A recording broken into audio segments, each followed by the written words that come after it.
ሰላም ጤና ይስጥልኝ እንዴት ናችሁ? ዛሬም ተመልሻለሁ። እንግዲህ ዛሬ የምናያቸው እነዚህን ስሞችን በሁለቱም ቋንቋ ማለት ነው በእንግሊዝኛ እና በአማርኛ እንዴት መጻፍ እንዳለብን እነዚህ የተለያዩ ስሞች አሉ ማለት ነው።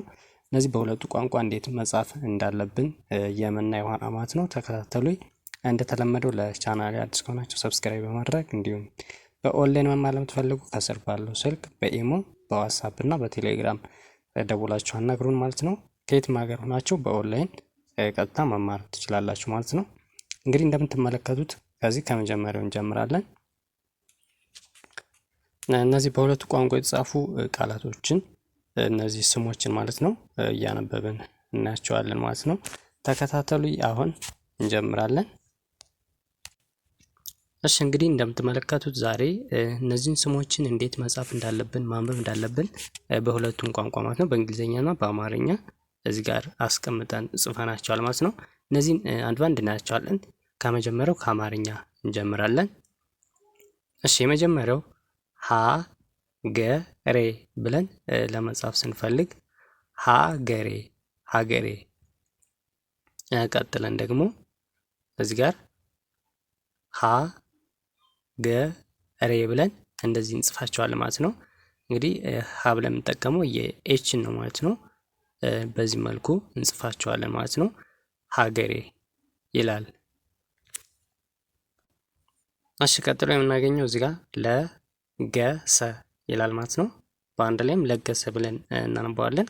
ቀጥለን እዚህ ጋር ለገሰ እንደዚህ ብለን እንጠቀማለን ማለት ነው። እዚህ ጋር የመጀመሪያ ድምጾችን የተጠቀምን ልክ ከዚህ ጋርም በእንግሊዝኛ የመጀመሪያ ድምጽ የምንጠቀማቸውን ኢን ቫውል ሌተሮችን የተጠቀምን ማለት ነው። እዚህ ጋር 3 ቫውል ሌተሮች እንዲሁም 3 ኮንሶናንት ሌተሮች አሉ ማለት ነው። በዚህ መልኩ ለገሰ ብለን መጻፍ እንችላለን ማለት ነው። ከዛ ቀጥለን ሞገስ ይላል። ሞገስ ለማለት እዚህ ጋር ሞገስ ሞገስ 7ኛ ድምጽ እንዲሁም የመጀመሪያ ተጠቀምን። እዚህ ጋር ሴ ነው የሚለው ሞገሴ ሞገሴ ብለን እናስቀምጠዋለን ማለት ነው። እሺ ሞገሴ። ከዛ ቀጥለን ሰላም ሰላም ሰላም። እዚህ ጋርም ሰላም ሰላም ብለን እንጽፋለን ማለት ነው። ከዛ ቀጥለን ሮማን ሮማን ሮማን ሮማን። እሺ ቀጥሎ ስጋቱ ስጋቱ ስጋቱ። እዚህ ጋርም ስጋቱ ስጋቱ ብለን እናነባዋለን ማለት ነው። ከዛ ቀጥለን እዚህ ጋር ሹመት። እሺ ቀጥለን እዚህ ጋር ሹመት ሹመት ሹመት ሁለቱም ሹመት ይላል ማለት ነው። ከዛ ቀጥለን ቀለሙ። እሺ እዚህ ጋርም ቀለሙ በአንድ ላይ ቀለሙ ቀለሙ። እሺ ከዛ ቀጥለን እዚህ ጋር በለጠች በአንድ ላይ በለጠች በለጠች ብለን እናነባዋለን ማለት ነው።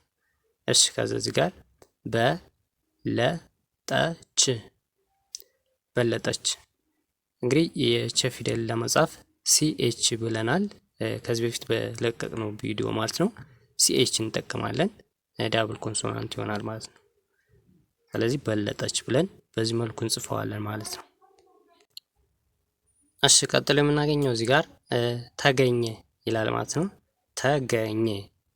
እሺ እዚህ ጋርም ተገኘ እኛን ለመጻፍ እንግዲህ ጂኤን ወይም ኮንሶናንት ሌተር ወይም ዳብል ኮንሶናንት እንጠቀማለን ማለት ነው። ጂኤን ወይም ዳብል ኮንሶናንት እንጠቀማለን። ተገኘ ብለን እንጽፋለን ማለት ነው። ተገኘ። እሺ ከዛ እዚህ ጋር ቸርነት በአንድ ላይ ቸርነት ቸርነት።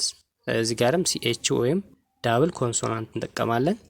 ቸርነት ቸርነት። ገሰ ይላል እዚህ ጋር ነገሰ የመጀመሪያ ድምፅ እዚህ ጋርም ነገሰ ነገሰ ብለን በዚህ መልኩ እንጽፈዋለን እናነባዋለን ማለት ነው። እሺ ከዛ ቀጥለን እዚህ ጋር የምናገኘው አዳነ ይላል። አዳነ አዳነ እዚህ ጋር አዳነ ይላል። ሁለቱም በዚህ መልኩ እንጽፋቸዋለን። ሌላው እዚህ ጋር ክብረት ይላል። ክብረት እዚህ ጋርም ክብረት ክብረት ክብረት ብለን በዚህ መልኩ እንጽፈዋለን ማለት ነው። እሺ ከዛ ቀጥለን ወርቅ ነህ ይላል። ወርቅ ነህ በአንድ ላይም ወርቅ ነህ ብለን በዚህ መልኩ እንጽፈዋለን። ከዛ ቀጥለን እዚህ ጋርም ወርቅ ነህ ወርቅ ነህ እንደምንጠቀማት የከ ፊደል ነው ማለት ነው። በዚህ መልኩ እንጽፈዋለን። እሺ ከዛ ቀጥለን እዚህ ጋር ዘላለም ይላል። በአንድ ላይ ዘላለም ለማለት ስንፈልግ እዚህ ጋር ዘላለም ዘላለም ዘላለም። እሺ ከዛ ቀጥለን ያየህ በአንድ ላይም ያየህ ያየህ እዚህ ጋርም ልክ ያየህ ያየህ። እሺ እዛ ቀጥለን እዚህ ጋር ዳንኤል በአንድ ላይም ዳንኤል ለማለት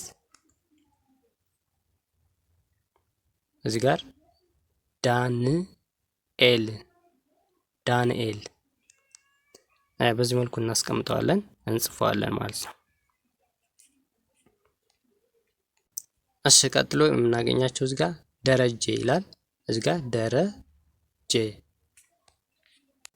እሺ ደረጀ እንለዋለን።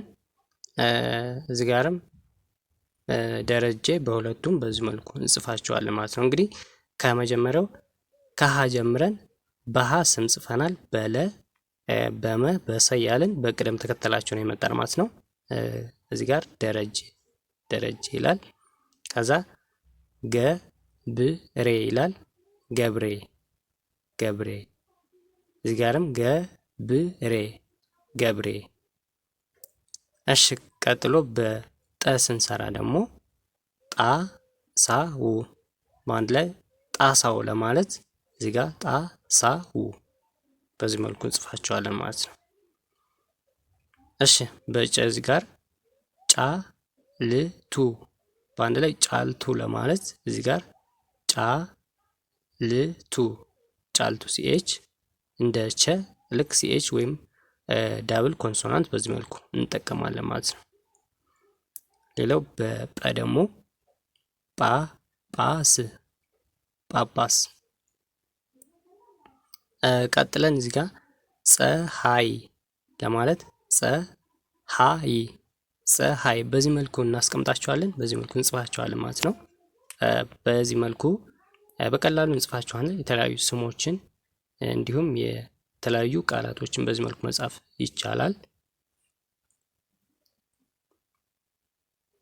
ከዛ ቀጥለን እዚህ ጋር ፈለቀ ፈለቀ ብለን በፈ እዚህ ጋርም ልክ ፈለቀ ወይም ፈረደ ብለን በዚህ መልኩ እንጽፋለን። እሺ ቀጥለን እዚህ ጋር ደግሞ የሀገሮችን ወይም የክፍለ ከተማ ስሞችን እዚህ ጋር እናነባለን ማለት ነው። እሺ እዚህ ጋር አዲስ ይላል። አዲስ ልክ እዚህ ጋርም አዲስ አዲስ። እሺ ቀጥለን አበባ አበባ እዚህ ጋርም አበባ በአንድ ላይ ያው አዲስ አበባ ለማለት ነው። እዚህ ጋርም ልክ አዲስ አበባ ብለን በዚህ መልኩ እንጽፋቸዋለን። ከዛ ቀጥለን ሐዋሳ እዚህ ጋርም ሐዋሳ ሐዋሳ ሐዋሳ።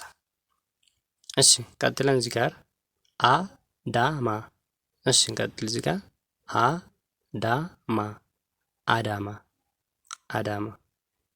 እሺ ቀጥለን ባህር ባህር ባህር እዚህ ጋርም ባህር ከዛ ዳር ዳር ባህር ዳር በአንድ ላይ ይዘን ባህር ዳር ብለን እንጽፋለን ማለት ነው። እሺ ከዛ ቀጥለን እዚህ ጎንደር ይላል። በአንድ ላይ ስናነበው ጎንደር ጎንደር። ጎጃም ጎጃም ጎጃም። አክሱም በአንድ ላይ አክሱም አክሱም። ልክ እዚህ ጋም አክሱም አክሱም አክሱም። በዚህ መልኩ እናነባቸዋለን። እንግዲህ እነዚህ የተለያዩ ስሞችን በዚህ መልኩ